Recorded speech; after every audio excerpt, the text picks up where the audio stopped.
I'm doing great. Thank you for having me on, Michelle. Oh, thank you. Now, what's new with you? What's new? I mean, there's always something. We got a new baby, 2-week-old Ezra Stephen. I was gonna ask about it. It's a boy or girl? It's a boy, Ezra Stephen. Yeah, he's doing great. He woke me up about 3 a.m. to say good morning, and I feel like I've already got half a day's work done. Well, congratulations on the new baby. Well, thank you so much. It's been You're awesome. from Texas. Where do you live now? I live in Nashville now. My wife and I have 4 children here. We have a 9-year-old, 7-year-old, 4-year-old, and now a 2-week-old. And it's been a great life, I got to tell you. I live a very fulfilled life, not only with country music, but also with multiple sclerosis, which is something that I think is a bit of a parody, saying that I'm living a happy life with MS. Whenever I was diagnosed, the doctor who originally diagnosed me said, "Clay, you're going to be in a wheelchair in 4 years and you're going to be dead. You won't live longer than 8 years." And 21 years later, here I am talking to Michelle. Pretty cool. That is pretty cool. Now, what were the first symptoms that you noticed for MS?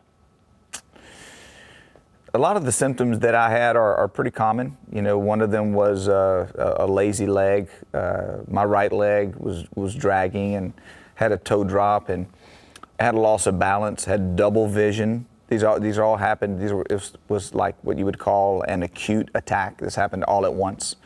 Then I developed a facial spasm on the right hand. I thought I was having a stroke, and it was very scary. And there was some damage left from that first attack. However, I recovered from that, and I haven't had a relapse in 19 straight years. So that's pretty significant. The first 2 years of my time with MS were pretty difficult. I probably had 5 or 6 relapses, and then nothing. 19 straight years of relapse free. How did you react to the news that you had MS? Well, I was devastated by the diagnosis. It was there's just no other way to say it. I was 26 years old. I was strong. I was healthy, and couldn't believe that it knocked me down like that. And now I'm, looking back, 21 years. Looking back at that broken young man who was me, to where I am now, if they had said, "We'll give you 10 years," I would have taken it. I just lost a really good friend to pancreatic cancer, R.J. Harper, out at Pebble Beach, and I'll be headed out for his celebration of life on Tuesday. And I'm sitting here, when I was diagnosed with MS, he was right there for me.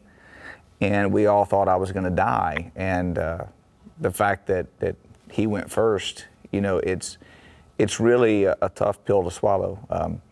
And so when I get a chance to talk about MS, like on your show this morning, I feel like I'm gonna say something, or just being present, being here, gives people living with MS encouragement, to run the race, and because this is an endurance race. This is not a sprint. If you've been diagnosed with MS, you're most likely going to live your whole life with it.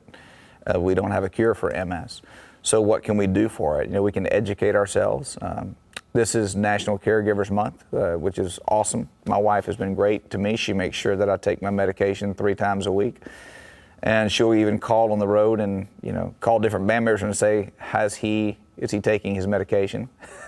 So it's really a team effort. I have a great relationship with my neurologist. I've learned a lot through my partnership with Teva. But education, it allows you to be your own advocate, where you can make good decisions. And here I am 21 years later, and I'm doing something right. How do you balance your career with all the touring and everything with your disease management?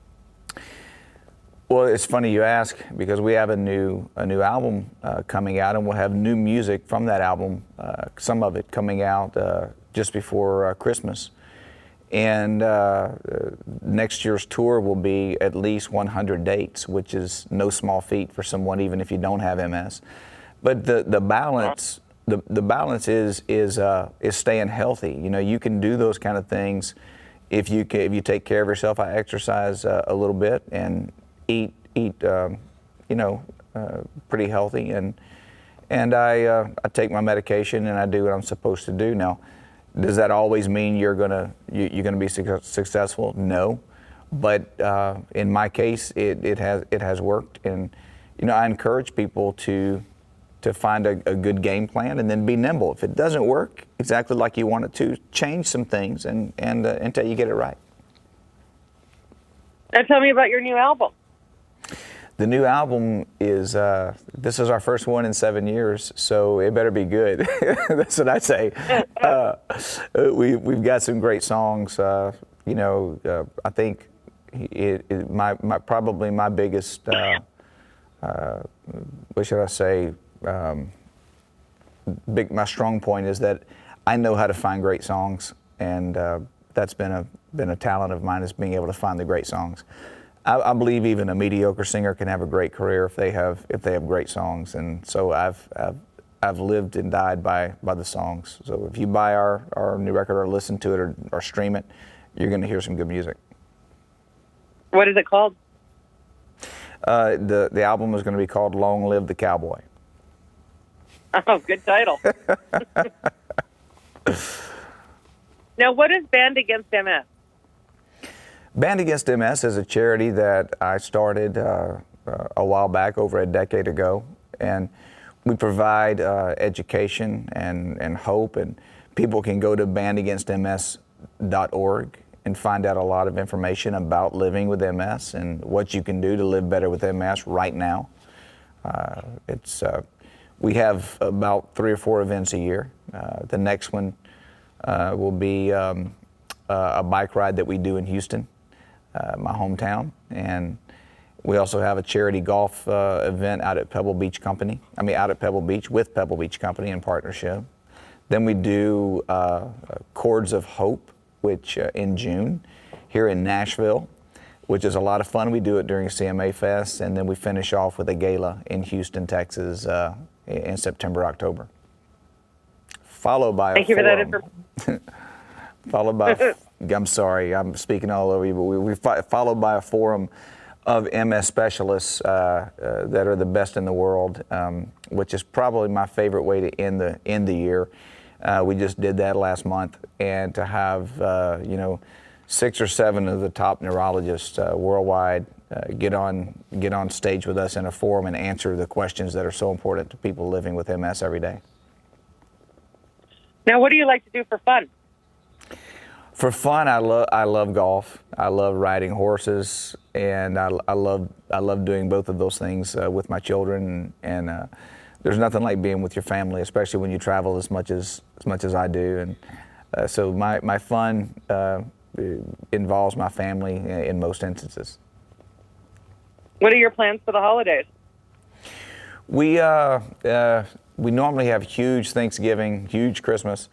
This year it's going to be a little more low key, especially with Ezra coming just a couple of weeks ago.